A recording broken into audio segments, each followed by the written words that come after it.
са мощно, в джоба само с гроши. Ежедневно на нощ се променят нещата, смачквани биват децата на 15 за заплата.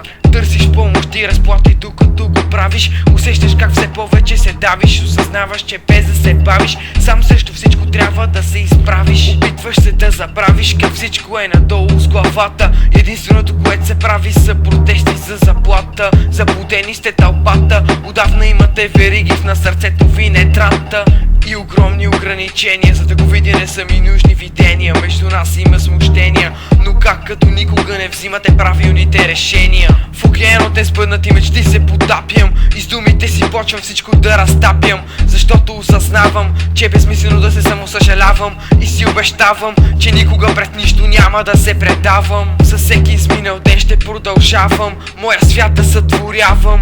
Не ме познаваш, ето аз те управлявам. Ама не съм се представил, заради това от мъките съм ви избавил. Аз съм човека, заради когото си се задавил и заради си извини сценарий си е направил. Колет ти е изпратил, защото търси му оставка. Вътре има бомба в добавка, братле, това ти беше последната доставка. Ако не учите, нямало да сполучите, но как да го получите? Искам да ви разкажа, но с отговора ще ви смажа. Бъдете готови, нов свят да ви покажа. Слабите се отказват, когато лоши резултати показват, но дори и те не бива да се наказват, а директно да се размазват.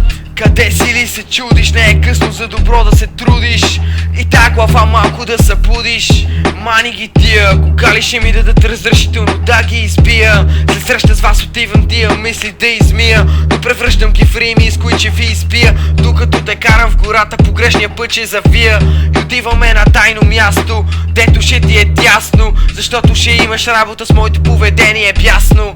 Това кървене по врата ти е доста прясно. Аз ли го направих? За случката напълно забравих и след няколко минути от мъките те избавих.